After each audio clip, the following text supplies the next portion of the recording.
For more, let's go to Nayyera Haq. She joins me now. She's a former White House senior director under President Obama and a former State Department senior advisor. Nayyera, welcome.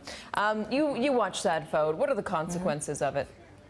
Well, unfortunately, it's a political power play that really doesn't get any net benefit for the United States other than uniting the rest of the world against us, which seems to be a unique character trait of this administration and a unique accomplishment.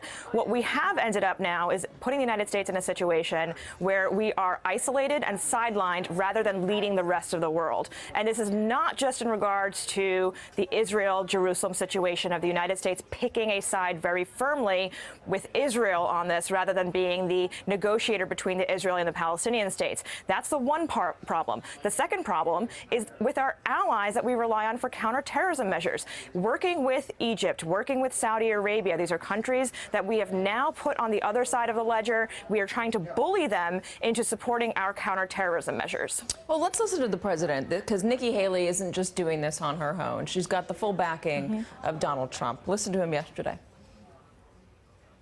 For all of these nations that take our money and then they vote against us at the Security Council, or they vote against us potentially at the Assembly.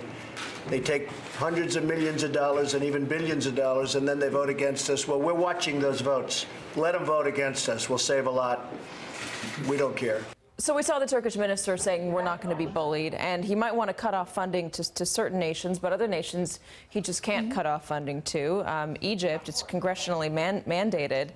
Canceling that would require new legislation. So if the president, at the very most, can hold it up, what is that going to mean for our relationship with those allies, the ones where we need them to help fight for counterintelligence, for terrorism battles, but are, I guess, at odds with our decision?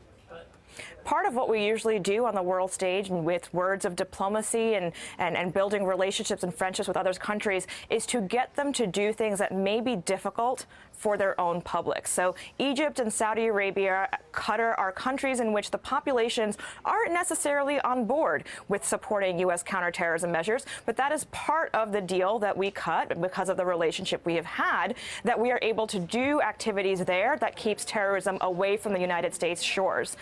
In the absence of diplomatic relationships, when instead we lean forward with a very bullying and aggressive tone, we are putting these leaders in a situation of having to choose between keeping their publics happy and by being strong against the United States and having to be allies with the United States. That is an untenable, false choice for anybody to be in and is unnecessarily provocative for the United States at this time. So is the State Department on the same page as Nikki Haley? Because usually the UN ambassador is informed by the State Department. But if you look at this exchange between the State Department spokesperson and a reporter today, it seems like they're not. Listen. On the Haley remarks, she didn't only say individual countries, but the U.S. would remember this when it determines its contributions to the UN. So is that a process that's already starting where you're looking at Not that I am aware of. Not that I'm aware of. I'm not going to speak on behalf of Ambassador Haley or her staff, but I'm not aware of any of that taking place right now. Can I ask then that you speak on behalf of the administration?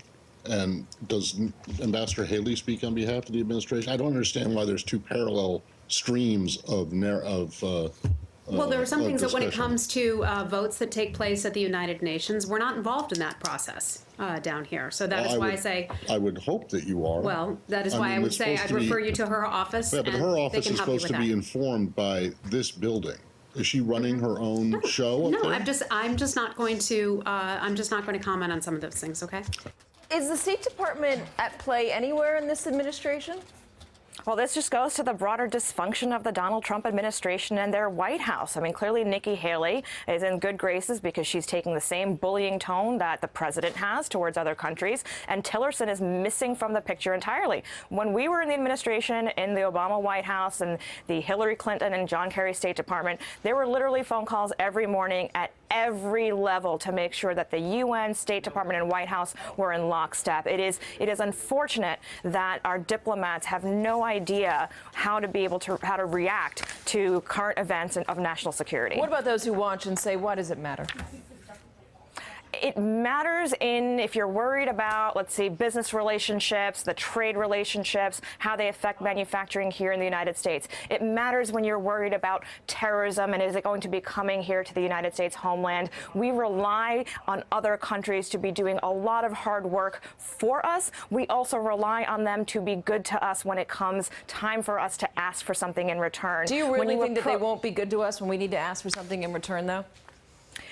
I think it's going to be really tough for these leaders who also have egos, who frankly have been benefiting from anti-American sentiment in their countries. It's going to be very difficult for them in the coming months to explain to their people why it is that they have to back up a bully like the United States. Nayyera Haq, thanks so much for joining us. We appreciate your time. And the DOJ's second-in-command returned to the Hill today, answering questions from 2 committees about Hillary Clinton's emails. Yes, they are still in question, and so is the Uranium One deal. Is there any fire under all this?